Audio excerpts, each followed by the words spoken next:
ഉപവിഷ്ടരായിട്ടുള്ള ഗുരുവന്ദ്യർക്കും സജ്ജനങ്ങൾക്കും എന്റെ നമസ്കാരം. ഭക്തിസാന്ദ്രമായ ഈ രാമായണ മാസത്തിൽ രാമായണത്തെ കുറിച്ച് 2 വാക്ക് സംസാരിക്കുവാനാണ് ഞാനിന്ന് ഇവിടെ വന്നിരിക്കുന്നത്. രാമായണം എന്ന ആദി കാവ്യത്തെ കുറിച്ചും അതിലെ കഥാപാത്രങ്ങളെ കുറിച്ചും കഥാസന്ദർഭങ്ങളെ കുറിച്ചും നിങ്ങൾക്ക് എല്ലാവർക്കും അറിയുന്നുണ്ടാവും. വാൽമീകി രാമായണത്തില് ഏകദേശം 500ഓളം കഥാപാത്രങ്ങൾ വരുന്നുണ്ട്. അവർക്ക് എല്ലാവർക്കും തന്നെ കൃത്യമായ ഒരു ലക്ഷ്യവും ഉദ്ദേശവും ഉണ്ടായിരുന്നു. ഇന്നത്തെ സമൂഹത്തില് അവരുടെ എല്ലാം പ്രസക്തി നാം ആലോചിക്കേണ്ടതുണ്ട്. ഞാൻ ആദ്യം ചൊല്ലിയ ഗായത്രി മന്ത്രം എല്ലാവർക്കും പരിചയമായിരിക്കും. ആ ഗായത്രി മന്ത്രത്തിന്റെ ഉപജ്ഞാതാവായ വിശ്വാമിത്ര മഹർഷിയെ പറ്റിയാണ് ഞാൻ ഇന്നിവിടെ പറയുന്നത്. കുശലാഭന്റെ മകനായ ഗാധിയുടെ പുത്രനാണ് വിശ്വാമിത്രൻ. കുശലാഭന്റെ പൗത്രനായതുകൊണ്ട് തന്നെ അദ്ദേഹം കൗശികൻ എന്നും അറിയപ്പെടുന്നുണ്ട്. മഹോദയപുരത്ത് രാജാവായ കൗശികൻ ഒരു ദിവസം സൈന്യസമേതം കാട്ടിലേക്ക് നായാട്ടിനിറങ്ങാണ്. വഴിമധ്യേ അവര് വിശ്രമത്തിനായിട്ട് വസിഷ്ഠാശ്രമത്തിലെത്തി. തന്റെ ആശ്രമത്തിലെത്തിയ വിശിഷ്ടാതിഥിയായ വിശ്വാമിത്രനെ അദ്ദേഹം യഥോചിതം സ്വീകരിച്ച് അദ്ദേഹത്തിനും സൈന്യത്തിനും മൃഷ്ടാന്ന ഭോജനവും നൽകി. അല്പസമയം കൊണ്ട് ഇത്രയും പേർക്ക് ഭക്ഷണം ഒരുക്കാൻ എങ്ങനെ സാധിച്ചു എന്ന് വിശ്വാമിത്രൻ വസിഷ്ഠരോട് ചോദിച്ചു. അപ്പോ തന്റെ ആശ്രമത്തിലെ ഐശ്വര്യമായ കാമധേനുവായ നന്ദിനി മൂലമാണ് തനിക്കിത് സാധിച്ചതെന്ന് വസിഷ്ഠർ പറയുന്നുണ്ട്. ഇത് കേട്ട് വിശ്വാമിത്രൻ പറയാണ് തനിക്ക് ആ നന്ദിനി പശുവിനെ തരണമെന്ന്. ആദ്യം അദ്ദേഹം അഭ്യർത്ഥിച്ചു, പിന്നെ നിർബന്ധിച്ചു. പക്ഷെ ഇതിനൊന്നും വസിഷ്ഠൻ വഴങ്ങിയില്ല. അപ്പോ വിശ്വാമിത്രൻ വസിഷ്ഠരുമായിട്ട് സംഘട്ടനത്തിൽ ഏർപ്പെട്ടു. ആ സമയത്ത് നന്ദിനിയുടെ രോമകൂപത്തിൽ നിന്നും 1000ഓളം ആയുധധാരികൾ പുറത്തു വന്നിട്ട് വിശ്വാമിത്രന്റെ സൈന്യവുമായി ഏറ്റുമുട്ടി. വിശ്വാമിത്രൻ അയക്കുന്ന അമ്പുകളെല്ലാം തന്നെ വസിഷ്ഠന്റെ ദേഹത്ത് പുഷ്പങ്ങളായാണ് വർഷിച്ചത്. അങ്ങനെ പരാജിതനായ വിശ്വാമിത്രൻ വസിഷ്ഠനെ പോലെ ഒരു ബ്രഹ്മർഷിയാകുമെന്ന് ശപഥം ചെയ്യുകയും കാലക്രമേണ അദ്ദേഹം അത് പൂർത്തീകരിക്കുകയും ചെയ്യാണ്. രാജാവായ തനിക്ക് നല്ല കരുത്തുണ്ടെന്നും ആ കരുത്തുകൊണ്ട് എല്ലാം സ്വന്തമാക്കാമെന്ന ആഗ്രഹവും അദ്ദേഹത്തിന് ഉണ്ടായിരുന്നു.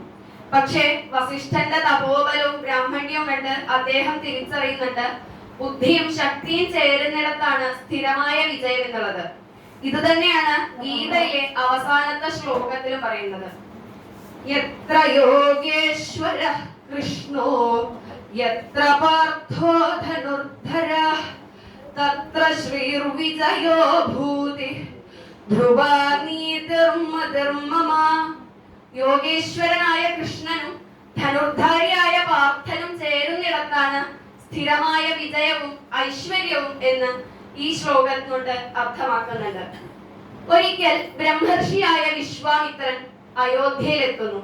ശ്രീരാമന്റെ ജനനത്തിന് 10 വർഷങ്ങൾക്ക് ശേഷം തന്റെ യാഗത്തിൽ യാഗവിഘ്നം വരുത്തുന്ന രാക്ഷസന്മാരെ നിഗ്രഹിക്കണമെന്ന ആവശ്യവുമായിട്ടാണ് വിശ്വാമിത്രൻ എത്തുന്നത്. ദശരഥ മഹാരാജാവ് വിശ്വാമിത്രൻ ചോദിക്കുന്ന ഏത് കാര്യവും സാധിച്ചു കൊടുക്കാമെന്ന് പ്രതിജ്ഞ ചെയ്യുന്നു. അപ്പൊ വിശ്വാമിത്രൻ ആവശ്യപ്പെടുന്നത് തന്റെ യാഗരക്ഷയ്ക്കായിട്ട് രാമനെ തന്റെ ഒപ്പം വനത്തിലേക്ക് അയക്കണം എന്നാണ്. രാമനെ തന്റെ കൂടെ വിടുന്ന പക്ഷം രാമനിന്റെ യശസ് 3 ലോകങ്ങളിലും ഉണ്ടാകുമെന്നും മാത്രമല്ല അത് ഇക്ഷ്വാകു വംശത്തിന് തന്നെ നല്ലതാണെന്നും അദ്ദേഹം പറയുന്നുണ്ട്. പക്ഷേ പുത്രസ്നേഹിയായ രാജാവ് ആലോചനയിലായി. എന്നിട്ട് ഗുരുവായ വസിഷ്ഠരോട് അഭിപ്രായം ചോദിക്കുകയാണ്. അഭിപ്രായം ചോദിച്ചപ്പോ വസിഷ്ഠര് വിശ്വാമിത്രന്റെ കഴിവുകളെ പറ്റിയിട്ട് ദശരഥ മഹാരാജാവിന് പറഞ്ഞു കൊടുക്കുന്നുണ്ട്. മാത്രമല്ല രാമസീതാ തത്വം കൂടി അവിടെ വസിഷ്ഠൻ ദശരഥ മഹാരാജാവിന് പറഞ്ഞു കൊടുക്കുന്നുണ്ട്. മാനുഷനല്ല രാമൻ മാനവ ശിഖാമണി മാനമില്ലാതെ പരമാത്മാവു സദാനന്ദൻ എന്ന് അധ്യാത്മ രാമായണത്തിൽ പറയുന്നുണ്ട്. അങ്ങനെ ഗുരുവിന്റെ ഉപദേശപ്രകാരം രാമലക്ഷ്മണന്മാരെ ദശരഥ മഹാരാജാവ് വിശ്വാമിത്രനോടൊപ്പം വനത്തിലേക്ക് അയക്കുകയാണ്. 10 രഥങ്ങളെ ഒരുമിച്ച് നിയന്ത്രിക്കാൻ കഴിവുള്ള ദേവന്മാരെ പോലും യുദ്ധത്തിൽ സഹായിച്ച ദശരഥൻ വേണ്ട, പകരം ബാലനായ ശ്രീരാമനെ തന്റെ ഒപ്പം അയക്കാനാണ് വിശ്വാമിത്ര മഹർഷി ആവശ്യപ്പെടുന്നത്. സാധാരണ നമ്മൾ എല്ലാവരും ഒരു കാര്യത്തിന് ഒരാളെ സഹായം തേടി പോകുമ്പോൾ എത്രത്തോളം കഴിവുള്ളയാളെ കിട്ടുമോ അത് അന്വേഷിച്ചാൽ നമ്മൾ പോവാം. ഒന്നും വേണ്ട, ഒരു അസുഖം വന്നാൽ നമ്മൾ സാധാരണ ഒരു MBBS ഡോക്ടറെ പോയി കാണും. പകരം എല്ലാ വിഷയത്തിലും MD എടുത്ത ആളെയാണ് നമ്മൾ അന്വേഷിക്കുക. പക്ഷെ ഇവിടെ വിശ്വാമിത്രൻ അതല്ല ചെയ്യുന്നത്. കേവലം അസ്ത്രാഭ്യാസങ്ങൾ മാത്രം പഠിച്ച രാമനെ തന്റെ കൂടെ അയക്കാനാണ് അദ്ദേഹം ആവശ്യപ്പെടുന്നത്. ഏതൊരു വ്യക്തിക്കും അവന്റെ ജീവിതത്തിന് കൃത്യമായ ഒരു ലക്ഷ്യം ഉണ്ടാവും, ഉദ്ദേശ്യം ഉണ്ടാവും. ആ ഉദ്ദേശത്തിലേക്ക് നയിക്കാൻ പ്രപഞ്ച ശക്തി തന്നെ നമ്മൾക്ക് വേണ്ടിയിട്ട് ഗുരുക്കന്മാരെ ഒരുക്കും. ഇവിടെ ഭാവിയിൽ രാജാവാകേണ്ട ആളാണ് രാമൻ. ആ രാമന്റെ കഴിവുകളെ അറിയുകയും അദ്ദേഹത്തിലുള്ള പോരായ്മകളെ നികത്താനുമായിട്ടുള്ള ഒരു ഗുരുവായിട്ടാണ് ഇവിടെ വിശ്വാമിത്രൻ വരുന്നത്. രാമലക്ഷ്മണന്മാരുടെ അയനത്തില് അങ്ങനെ കുറച്ചു കാലത്തേക്ക് പ്രകൃതി നിയമിക്കുന്ന ഒരു ഗുരുവാണ് വിശ്വാമിത്രൻ. അത് മാത്രല്ല, ഒരു നല്ല അധ്യാപകൻ എങ്ങനെ ആയിരിക്കണമെന്ന് വിശ്വാമിത്രനിലൂടെ വാൽമീകി വരച്ചു കാണിക്കുന്നുണ്ട്.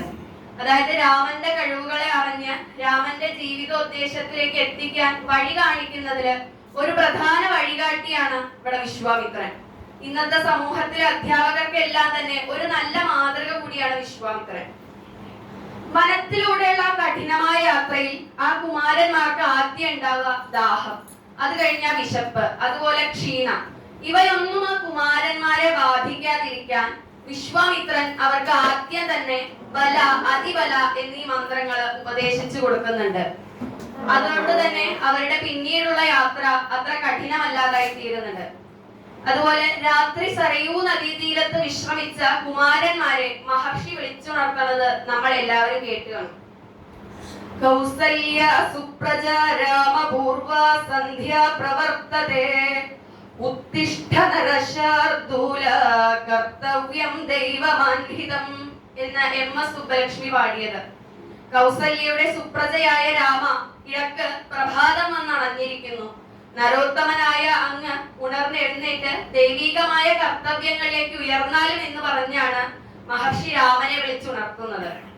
എന്നാൽ നമ്മളുടെ വീടുകളിൽ സാധാരണ സംഭവിക്കുന്നത് എന്താണ്? ഒന്ന് വിളിച്ച് എഴുന്നേറ്റില്ലെങ്കിൽ പിന്നെ വിളിക്കുന്നത് ഒരു മൃഗത്തിന്റെ പേര് പറഞ്ഞ സംബോധന ചെയ്തിട്ടാണ്. പിന്നെ അവൻ ആ മൃഗത്തെ പോലെ തന്നെയായി മാറുന്നു. അത് മാത്രല്ല, വിളിച്ചുണർത്തേണ്ട രക്ഷിതാക്കൾ തന്നെ എന്താണ് ചെയ്യുന്നതെന്നൊന്ന് ആലോചിച്ചാൽ മതി. അതുപോലെ പിന്നെ താടകാവനത്തെ പരിശുദ്ധീകരിക്കാൻ വേണ്ടിയിട്ട് താടക എന്ന യക്ഷിണിയെ വിശ്വാമിത്രന്റെ ആജ്ഞപ്രകാരം അവർ വധിക്കുന്നുണ്ട്. ഒരു സ്ത്രീയെ വധിച്ചു എന്ന് കരുതേണ്ട, പകരം അധർമ്മത്തെ ഇല്ലാതാക്കി രാജ്യരക്ഷ ചെയ്യുന്നു എന്ന് കരുതിയാൽ മതി എന്നാണ് വിശ്വാമിത്രൻ രാമനോട് പറഞ്ഞത്. അതിൽ സന്തുഷ്ടനായ വിശ്വാമിത്രൻ രാമലക്ഷ്മണന്മാർക്ക് പല ദിവ്യാസ്ത്രങ്ങളും ഉപദേശിച്ചു കൊടുക്കുന്നുണ്ട്. അങ്ങനെ അവർ വിശ്വാമിത്രന്റെ ആശ്രമമായ സിദ്ധാശ്രമത്തിലെത്തുന്നു. വിശ്വാമിത്രൻ യാഗം തുടങ്ങി 6-ാം നാൾ ബലവാന്മാരായ രാക്ഷസന്മാർ മാരീചൻ, സുബാഹു എന്നിവർ അദ്ദേഹത്തിന്റെ യാഗം മുടക്കാൻ എത്തും. ഇതിലെ സുബാഹുവിനെ രാമൻ ഒരു അസ്ത്രത്താൽ നിഗ്രഹിക്കും. അസ്ത്രത്തിന്റെ ശക്തിയാൽ സമുദ്രത്തിൽ പതിച്ച മാരീചൻ രക്ഷപ്പെടുകയും ചെയ്യും. അങ്ങനെ വിശ്വാമിത്രൻ തന്റെ യാഗം മംഗളകരമായി പൂർത്തിയാക്കുന്നു. തന്റെ കാര്യസാധ്യത്തിന് ശേഷം കുമാരന്മാരെ കാട്ടിൽ വിടുകയല്ല മഹർഷി ചെയ്തത്. ഇന്നത്തെ സമൂഹത്തിൽ നാം സാധാരണ പറയുന്നത് പോലെ പാലം കടക്കുവോളം നാരായണ, അത് കഴിഞ്ഞാൽ തനിക്ക് യാതൊരു ഉത്തരവാദിത്വവും ഇല്ല എന്ന രീതി. പക്ഷെ മഹർഷി ഇവിടെ കുമാരന്മാരെ പിന്നീട് വിദേഹ രാജ്യത്തേക്കാണ് നയിക്കുന്നത്, സീതാ സ്വയംവരത്തിനായിട്ട്. വഴിമധ്യേ ഗൗതമാശ്രമത്തിലെത്തി അഹല്യാദേവിയെ ശാപത്തിൽ നിന്ന് മോചിപ്പിക്കുന്നുണ്ട്. ഒരു ശില പോലെ രാമനാമം മാത്രം ഉരുവിട്ട് മഴയും വെയിലും കാറ്റും വിശപ്പും ദാഹവും ഒന്നും വകവയ്ക്കാതെ തന്റെ തെറ്റിന് പശ്ചാത്താപം ചെയ്യുന്ന അഹല്യാദേവിയെ ശ്രീരാമൻ അനുഗ്രഹിക്കുന്നതിന് വിശ്വാമിത്രൻ ഒരു നിമിത്തമാകുന്നുണ്ട്. അങ്ങനെ സീതാ സ്വയംവരത്തോടു കൂടിയിട്ട് വിശ്വാമിത്രന്റെ കടമകൾ അവസാനിക്കുകയാണ്.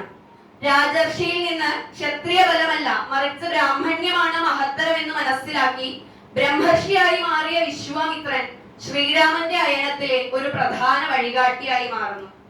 വിശ്വത്തിന്റെ മിത്രനാണ് വിശ്വാമിത്രൻ. അതുകൊണ്ട് തന്നെ അദ്ദേഹത്തിന്റെ പ്രവർത്തികളെല്ലാം തന്നെ ഈ ലോകത്തിന് നല്ലത് വരുത്തുവാൻ വേണ്ടിയായിരിക്കും. സീതാ സ്വയംവരത്തിന് ശേഷം പിന്നീട് വിശ്വാമിത്രനെ നാം കാണുന്നില്ല. രാമായണത്തിന്റെ പിന്നീടുള്ള ഗതി സീതയിലൂടെയാണല്ലോ.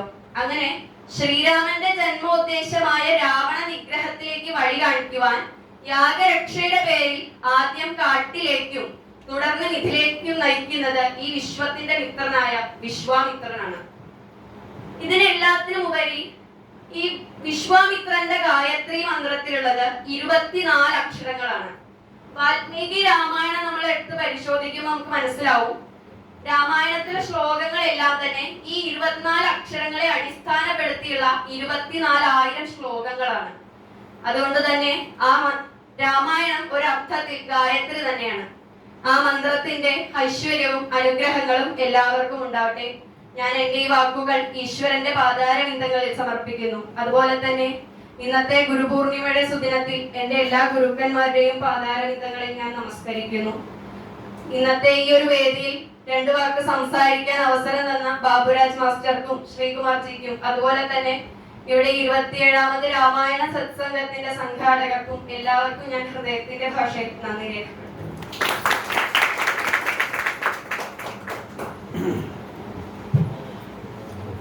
വലിയ സന്തോഷം ഒരിക്കൽ കൂടി അറിയിക്കുന്നു. നന്ദിയില്ല, പകരം ആത്മാർത്ഥമായ ഹൃദയം നിറഞ്ഞ സന്തോഷം മാത്രം.